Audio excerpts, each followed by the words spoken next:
Seeds of Starlight is the second Audible original Star Wars novel. Basically, these are junior novels. They are 4 hours long approximately, and they're aimed at children. Anyhow, I listened to this book having no idea what was going on in the High Republic, so I went back and read the Starlight Beacon saga, phase 1 of the High Republic after finishing this, and now I actually understand what's happening. Anyways, I have a backlog of like 35 novels to cover. I need to hurry up, so maybe in like 6 months you'll hear my thoughts on those books. Seeds of Starlight was written by a person who has heavily worked in the High Republic sub-franchise on comics, short stories, and of course this. Recently he did a hyperspace story short graphic novel on Qui-Gon Jinn, so it seems, despite the High Republic coming to a close, he may be sticking around to work on other stuff closer to the main Skywalker saga story, or perhaps transitioning into whatever sub-franchise opens up in the wake of the High Republic's ending.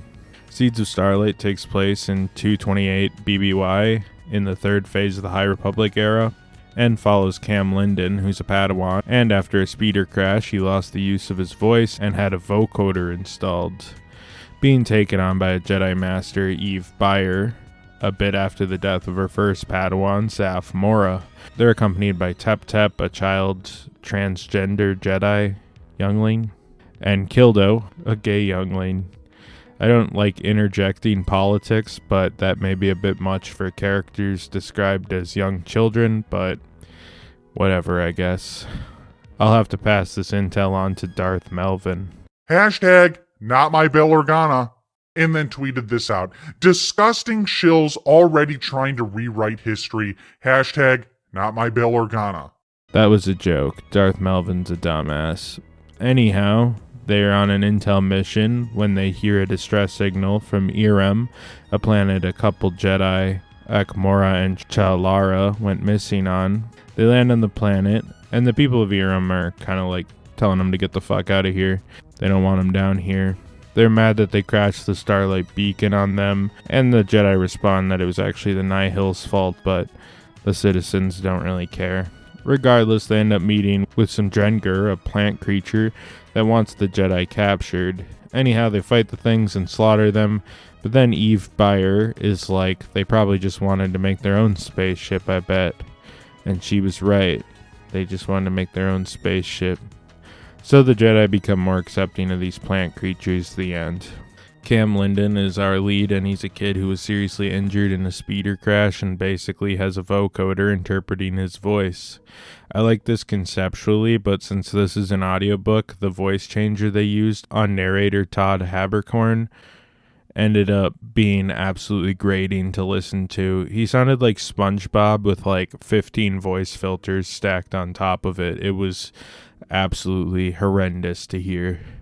His master, Eve Byer, had another Padawan, Saf Mora, who was killed previously by the Nameless, which is basically this horrific creature that eats the Force, while he was cornered by Nihil marauders. All this, mind you, happening the same year as this book, so Cam is a Padawan with a serious injury, immediately thrown into the boots of his master's recently deceased Padawan, and he feels the mounting pressure as a result.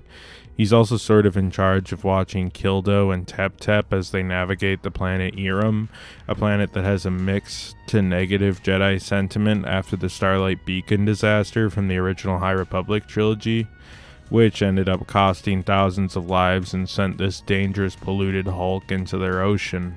Cam has a fear of public speaking, which he eventually gets over. You know, his voice is all messed up, so he's nervous to use it or whatever.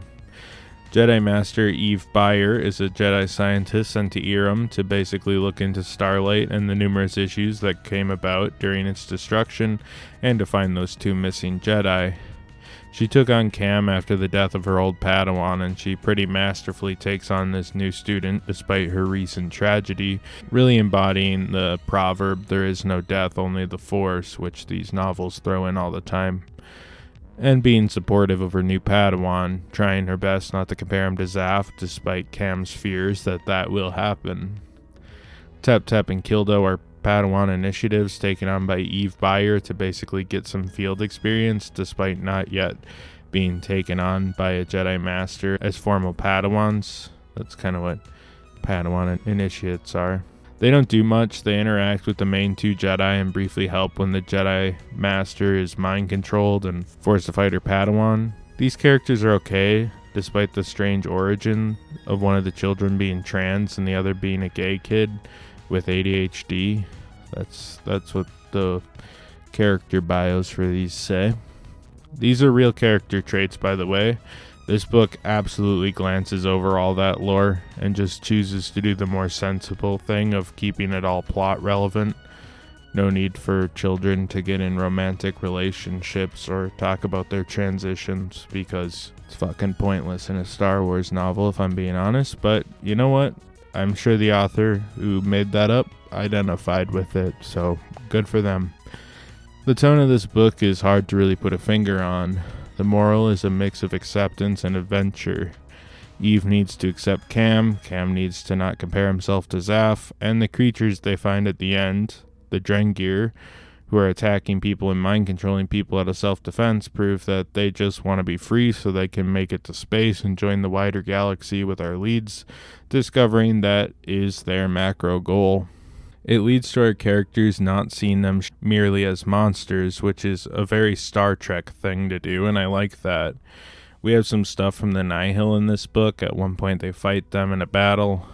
It's okay, and they even briefly join forces. They are here more in spirit, being the lead villains of the first and third phases of the High Republic. The second phase is a prequel, by the way. They kind of pulled that motif from the main Skywalker saga. But they're not really all that important here. As I briefly mentioned, Cam overcomes his fear of public speaking, brought on largely by his disability. Again, this leads back to acceptance and accepting oneself and embracing our differences. You kind of get what they're going for here. There's a brief fight between Cam and Eve when she is mind-controlled by the Drengir, but it's not that great.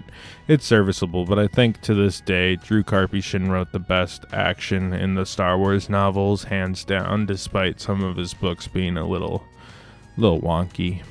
It's not a masterwork in Star Wars canon, perhaps not even notable, but it expands the High Republic, and it's a cute enough kids book that is all about acceptance, and I think it does a good job of staying pretty focused on its small slice of the High Republic's main plot that it mapped out without really stepping on the toes of the main stuff and being appropriate for kids. It's also an Audible freebie, so if you listen to Star Wars audiobooks like I do, it's definitely worth a listen since it's, free. And if you're a fan of the High Republic, it's something somewhat interesting. I just wouldn't bother going far out of your way for it. Although I do recommend you listen to the main trilogy of High Republic novels before going into this, or you will have a really hard time piecing together what the fuck was happening like I did. I had to do way too much research for this when I could have just read 3 super long novels as a prelude. I don't know why this children's novel requires you read 3 adult novels, but whatever. Also, if you're interested in Star Wars stuff, I have a really long playlist that's about to come up right now.